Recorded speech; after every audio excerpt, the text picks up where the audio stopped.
I was like, what am I going to do with a biology degree? I'm going to be a terrible teacher. Like, I just don't know what to do. And he's like, what about chiropractic? And I was like, nah, buddy, I'm good. And he's like, no, seriously, what about it? And I was like, I don't think so. He's like, do you know what they do? I go, don't know, don't care. And he's like, Jordan, I know you. I'm in chiropractic school right now. He's like, I think it might be something you should look into. But fine. And he's like, well, I'll call you in a few weeks and you look into it for me. And I'm a terrible liar. I was like, he's going to call me. He's going to ask me, so I better just look into it, scratch it off my list, and go about my day. Advisor, he's like, oh, you want to do an internship to see if this is something you want to do for a career? I'll give you 5 elective credits. So I did a whole summer with her and got to work a lot with athletes and really kind of fell in love with it.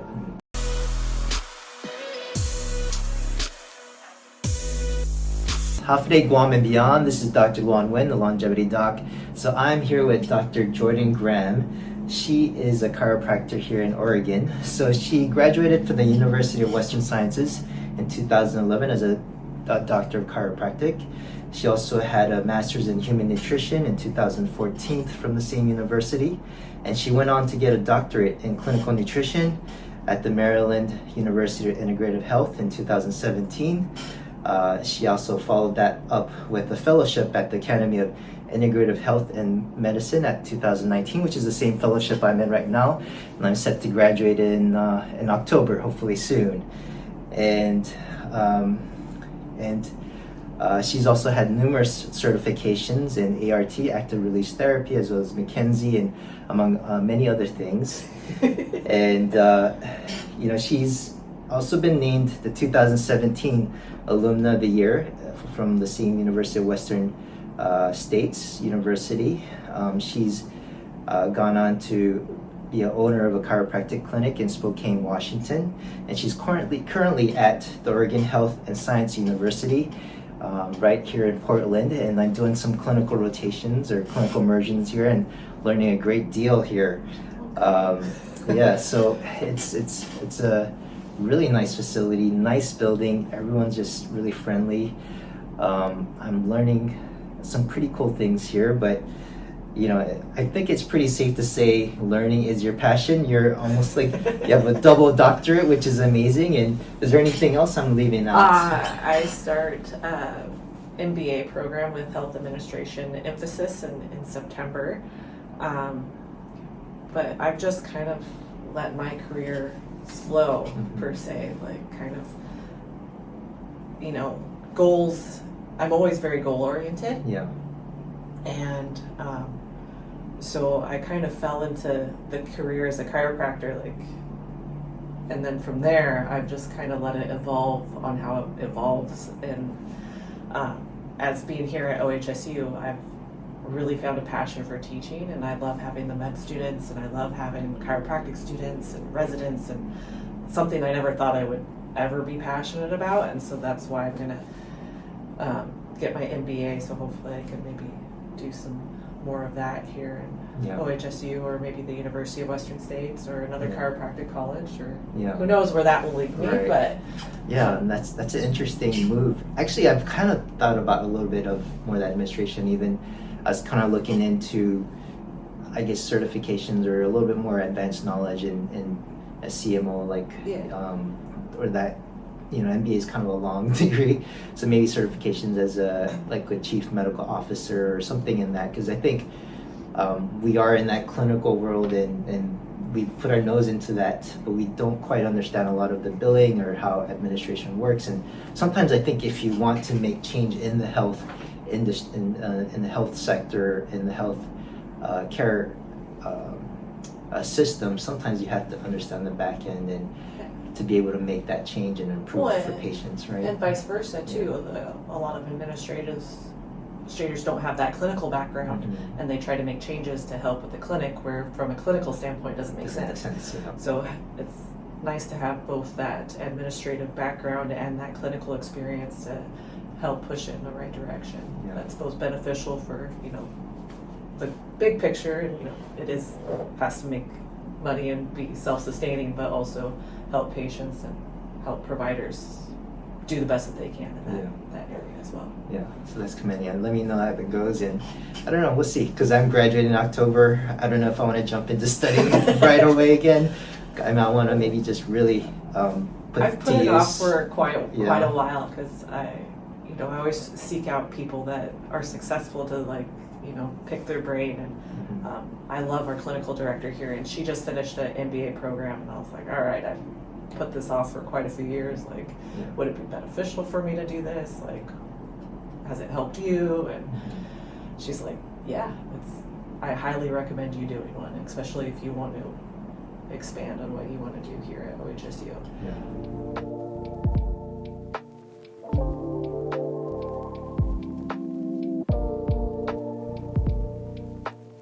Yeah, but going back to kind of this facility, and I was just amazed at the building, the infrastructure, the people here. I mean, this is it's a pain management clinic, but it's very extensive. There's a lot of different providers here, everything from massage therapists to psychologists, chiropractic care, naturopathic doctors, more the interventional anesthesia or more interventional things like the injections, ablations, under fluoroscopy. Who am I missing? There's other things I'm missing.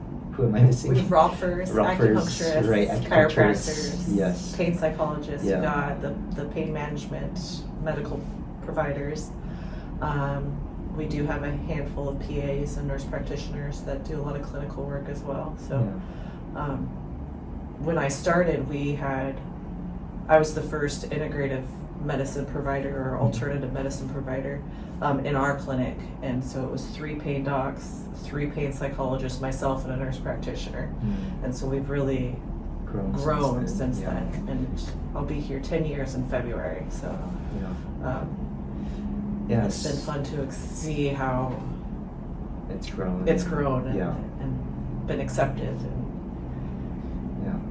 So I was wondering, I kind of wish I had this kind of environment, and I always see if I can bring this kind of concept, or even if we're in separate places, how can we network to improve our patient outcomes? But you've had some experience in a more small practice as an owner of a clinic, but kind of going out to this bigger comprehensive clinic. What benefits were there to you or the patients? I know you do your monthly kind of rounds, or almost like a grand rounds, where you talk about difficult cases, but are you able to share what some of the outcomes have been? As for here, in our clinic here, we have our monthly meeting where we all kind of bring complicated cases, and so you have, we have, I think, 27 different providers that have a different perspective on how to treat that pain or that condition. Plus you have providers of different, backgrounds. So chiropractors, massage, they're all going to see that patient differently. So we all sit there and kind of collaborate on that patient. And honestly, when you're dealing with chronic pain, unfortunately, pain is always going to be a 6, but we monitor on how are they functioning, and what are their goals? Are they getting back and playing with their kids? Are they able to get down on the floor and interact with them in a more meaningful manner? Are they able to walk 4 blocks instead of 2 blocks? So we're always watching their activities of daily life opposed to that pain scale. But I find it anecdotally, the patients seem to feel more supportive when they know that we're all talking about them together. Right. And to me, they seem to get better faster, or not maybe better because their pain's always a 6, but they just seem to get back to doing things that are important or meaningful. Because that's just as important, right? Because, yes, living with pain is definitely not pleasant. But if you're able to meet your goals, if you're able to carry your kids and your grandchildren, or go back to work and do the things you love, I think that could be as satisfying or meaningful, even if you do have pain and that doesn't quite go away. So it's from a provider standpoint, it's really nice to be able to be like, I don't know what to do with this patient. Like, I've tried X, Y, and Z. Like, I think it needs, maybe something more invasive, like a MBB or, ESI or trigger point injection or whatever it may be, and to immediately to be able to collaborate and talk with one of the providers of whatever background and be like, hey, what do you think? This is what I'm seeing. Would this be a good fit for you?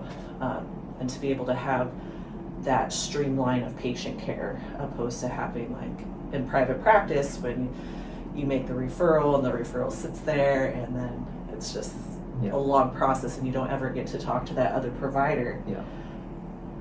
Maybe, or you're just hearing what that other provider said via the patient when they come back and see you and see if it was successful or not. This seems to be a little bit more immediate on being that collaborative setting where we can immediately talk to one another about it, or consult with the patient right there and there together. We've done that before, especially with, like, our clinical director who does a lot of trigger point injections.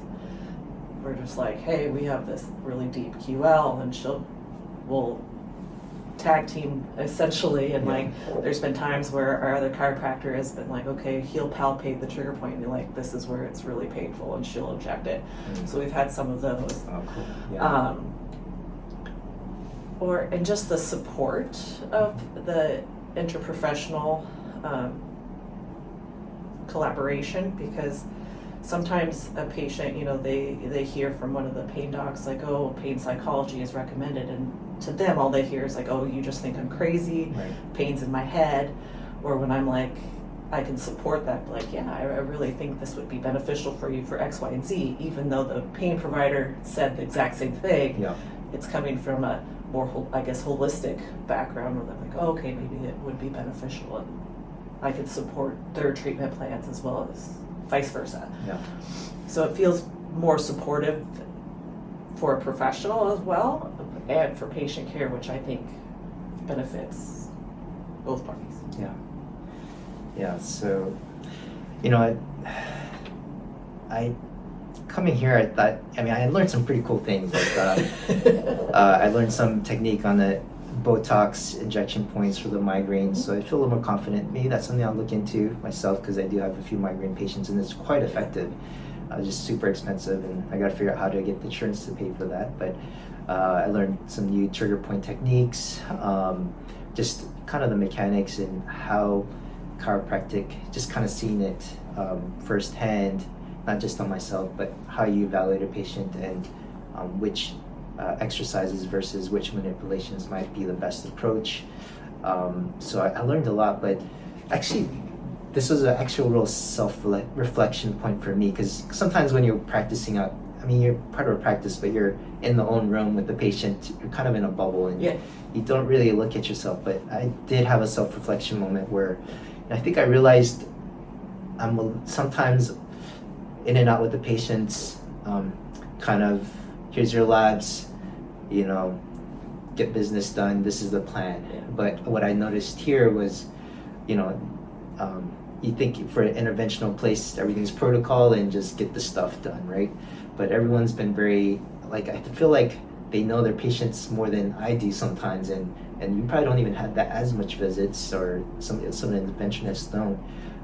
They know their back story, about their family, and I think that makes a big difference in making that rapport, that connection. And I think I self-reflected, I gotta do that a little bit more, where I connect with the patients and it's not just the labs and the treatment.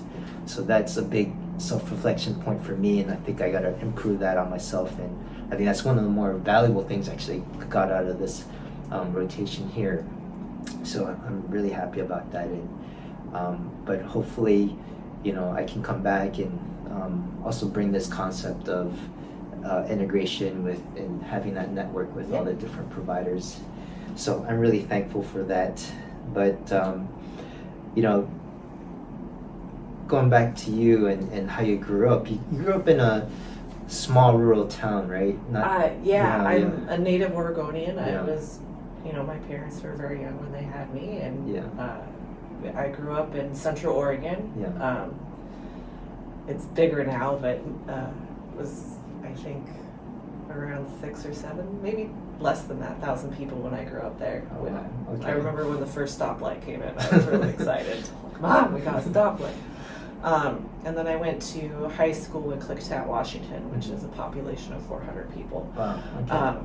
And my parents went to high school there. My grandparents went to high school there, so it was a very tight-knit community. Yeah.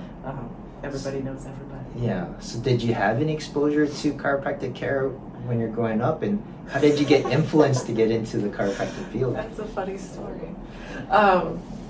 Yeah, growing up, I mean, I have alopecia, so in middle school, I thought I was going to be a dermatologist, actually, and work with fellow alopecians. And just being in a small town, small school, like, it's not really hard to, get good grades and all that. So I was really afraid of the MCAT. I didn't want to, I'm really bad at standardized testing. I was like, I'm never going to get to med school. Like, I need to figure out something else. And I knew I was going to college because I got a full ride scholarship to throw javelin. So I was on the track team, so I had to figure out what I wanted to do. And I did some job shadowing and kind of spent a lot of time at a physical therapy office, and was kind of like, oh, I could do this. I could be a physical therapist, and maybe I could eventually be, I was really sports driven at that time, and thought maybe, well, I could get my doctorate in physical therapy and maybe work for a professional sports team at some point, with an emphasis maybe in athletic training, and kind of go that route. That's kind of what I vaguely, had in mind. And then I was throwing javelin in college, and I had a lot of shoulder pain in high school, and it was just, oh, you have to quit doing what you're doing. I'm like, well, that's kind of how I'm going to be able to go to college. Can't. And I think I did 5 years in undergrad, so I took a redshirt year. So I don't know, my second sophomore year, my first junior year, I ended up having shoulder surgery and spending a lot of time in physical therapy. And I was like, I do not see myself doing this. Like, this is not what I want to do. Like, I love PT. I send patients to PT all the time. It just didn't seem like a good fit for me. So I was kind of freaking out a little bit because I didn't want to go to college and waste my scholarship. I didn't want to waste my time. And a good friend of mine and fellow thrower, who actually is now my husband, called me to see how I was recovering from shoulder surgery, if I was going to get back to throwing, and we're just, talking on the phone about it. And he's like, well, how's school going? And I was like, dude, I'm freaking out. Like, I don't know what to do with my life. And, I'm majoring in biology I was like, what am I going to do with a biology degree? I'm going to be a terrible teacher. Like, I just don't know what to do. And he's like, what about chiropractic? And I was like, nah, buddy, I'm good. And he's like, no, seriously, what about it? I was like, I don't think so. He's like, do you know what they do? I go, don't know, don't care. And he's like, Jordan, I know you. I'm in chiropractic school right now. He's like, I think it might be something you should look into, but fine. And he's like, well, I'll call you in a few weeks and you look into it for me. And I'm a terrible liar. I was like, he's going to call me. He's going to ask me, so I better just look into it, scratch it off my list, and go about my day. And so I think the next day I had a physical therapy appointment. I was talking to my PT. He's like, yeah, you should look into it. He's like, I know a great chiropractor out in Spokane Valley. She's the head chiropractor for Gonzaga Athletics. Right up your alley, you being an athlete. I was like, okay. So I talked to my advisor. He's like, oh, you want to do an internship to see if this is something you want to do for a career? I'll give you 5 elective credits. I was like, fine. So I called Kelly Pearson out in Pearson and Weary in Spokane Valley, and I was like, I don't know what you do, I don't know what your education is, but my physical therapist is saying this might be a career path for me. My friend that's in chiropractic school right now says this might be a career path for me. Can I come do an internship and just see if I like it or not? And she's like, yeah. And so I did a whole summer with her and got to work a lot with athletes and really kind of fell in love with it. And so I applied for school, and the rest is kind of history. So that's kind of how when I say I fell into my career. Okay. I literally just fell into it. So I had up until, that senior year in college, I never had chiropractic experience. I had, friends in high school that suffered from migraines and got chiropractic care on a regular basis, but I had no idea what they did. And probably, like most people, that don't know what chiropractors do or what their education is, you have that, they're quacks, and, it's a weekend seminar that they get certified in, so I probably had some unreasonable biases going in because I didn't know what they did. I didn't know what their education was. I had no clue. It's very naive. Yeah, that's a great story, and I guess the moral is also, take advantage of internships and to really know, because college these days is a big investment, and going to grad school is a big investment. Yeah. That's 4 years on top of that, right? So, yeah, for the high school students, definitely do take advantage of internships so you kind of really know if this is the career for you, so you don't waste time. But so you met Ty, your husband, in undergrad? Yeah, Okay. I met Ty, my husband, who is actually another chiropractor that works here on a part-time basis, because he has his own private practice. And I met him as a freshman, and we never dated in college. I was actually married to somebody else at the time, but then reconnected when I went to chiropractic school. So we were always friends. We always talked on the phone or threw ideas past each other. So I got to shadow Dr. Weingart, or Ty, yesterday. He has a very engaging personality. I feel like he's one of those guys that can cross over into the entertainment, like chiropractor by day, entertainment, has his own podcast or maybe a political commentary show or something. I don't know, something like he has that engaging personality, and I think he is great with the patients as well, and just knows how to engage, make them laugh. Yeah, he has quite the story. You should talk to him about his background a little bit. Yeah, okay. Maybe for another podcast. Yes, exactly. Yeah, so, but yeah, one of the cases, patients we saw together, had a 6 out or 7 out of chronic back pain. Started off with just, once a week chiropractic sessions, and then spaced out to every other week, then once a month. And over that, for the 7 months or so, and basically no pain, 0.5 at the most, so that's kind of amazing. And there's some combination of massage therapy with that, but just to hear that just based on massage and just chiro to relieve that chronic pain was pretty amazing, and eye-opening, and I thought that was pretty cool. And I'm sure that's not the only story. I'm sure it's for many patients too. And you and I talked about disc injuries and radiculopathy earlier, and sometimes as a chiropractor, that acute low back pain is kind of our bread and butter. That's kind of what we're best at, and what studies have shown is where we kind of thrive. But sometimes when we give those exercises and whether we adjust or whatever we're doing, they're too inflamed, and so we need that intervention from one of the pain doctors to then come back, have that settle down a little bit, and then be even more effective with our exercises and manual therapies. So it's another connection there that really makes it nice to have that instant collaboration with another provider.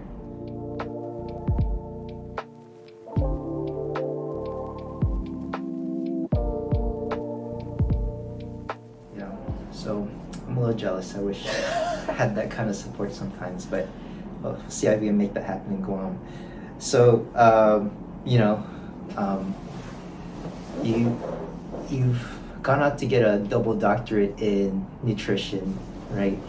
And I guess with that kind of background in mind, can you kind of talk a little bit or expand on the connection between your diet and your nutrition and pain? Yeah. Well, and that's kind of a reason why I kind of went that route. I was practicing for Dr. Pearson, who I did my internship with right out of school. And we did have, and the clinic I worked in Spokane is wonderful, and we had essentially kind of what we have here. We didn't have it in-house per se. It was just chiropractors at the clinic, but we had a really good referral network with the local hospitals and PT departments, and so we did have that athletic side, but I was getting a lot of these patients coming in with chronic issues. And I talked to my boss. I was just like, I feel like manual therapy, we could get them this far, and then, what can help them even more? So I just, we get some nutrition and lifestyle changes in school. So I was like, well, kind of started delving into like, well, what are you doing at home? What are you eating? How are you exercising? And I got a little pushback from patients, like, well, what do you know? You're just a chiropractor. And I was like, fair. And so I talked to my boss, because in chiropractic world, we don't have necessarily residencies. We have what we call diplomats, which are another, X amount of hours of education. And so I was like, should I do a diplomat in like neurology to like maybe, the chronic pain seemed to be more neuro to me. And along the same time, the University of Western States started their master's in functional medicine and nutrition. And she's like, well, what about, since you're trying to do a lot of this nutrition, why don't you look into that program? And so I was one of the first cohorts to do that program, and that really, I think, was helpful, and just kind of looking at the whole body and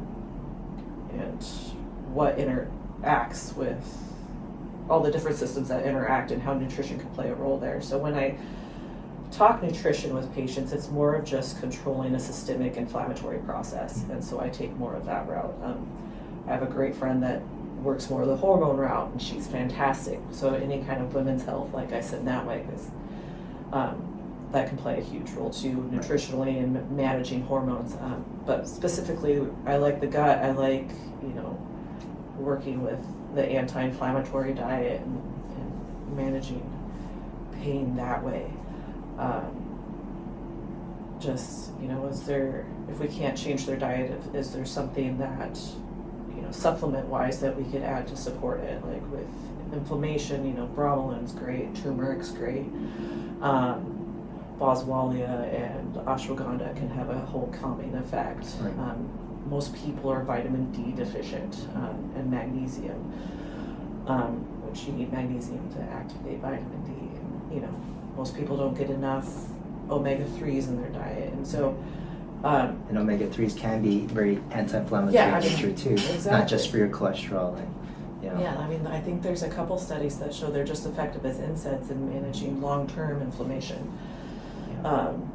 So it's just trying to support the body in any way you can to help manage that or reduce that systemic inflammation. Now, if a patient is, open to changing their diet, which I totally understand, it's cultural, it's social, it's emotional. There's a lot around food that can be really difficult and hard to overcome. But if we could get them on an anti-inflammatory diet and remove, sugar and dairy and soy and corn, just temporarily, just to let their body kind of settle down and give them stuff to support the mucosal linings of the gut, like glutathione and vitamin D and omega-3s, to help kind of reduce that inflammation. They usually feel better. So a lot of people just sometimes don't understand that connection between diet and lifestyle and pain. So, it's just, I wish you can get that message a little bit more, that you have a lot more control than you might think, and you have that autonomy to really change outcomes with just the things you do at your kitchen or at your home. So let me bring this home, actually. This is my last question. So since we're on the topic of diet and nutrition, and you have the doctorate, it seems like Ty has both. He just didn't do the fellowship in integrated medicine, so he has the master's in functional medicine as well as the doctorate in clinical nutrition. So both of you are buying into nutrition and taking care of your bodies, but I'm curious as to, because there's a lot of psychological or social pressures. I think we in this age what is normal is not really normal or ideal for our bodies, right? Where we see sugars, processed foods all over the place, and that's normal to eat now because it's just prevalent everywhere, pervasive everywhere. But like in your home, especially with your daughter, like how do you manage that with the social norms of all this processed food, and like how do you guide your family to eating a more, I guess, anti-inflammatory, more wholesome diet? We've been remodeling, so we have not been good lately. We've had a lot of fast food, unfortunately. But Ty and I are, I guess it's hard because, we have a 4-year-old and she wants the goldfish and she wants the cheeseburgers and she wants the ice cream. And,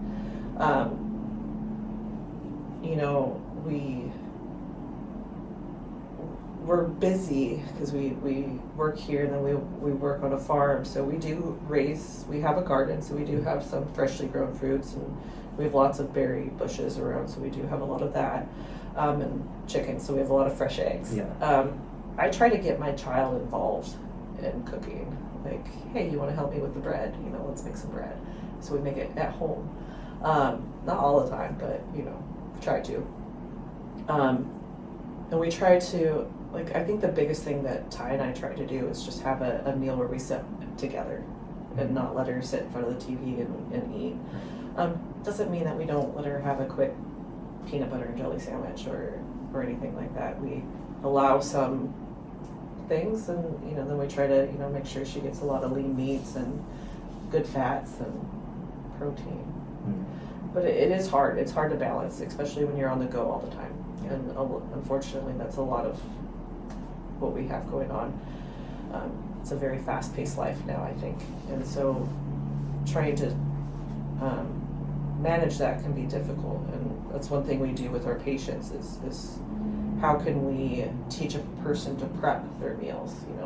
Take Sunday and pick a good healthy meat, healthy protein, a good healthy carb, and a fat, and just prep it for Sunday's your prep day, and now you have the whole week where you can just grab and go.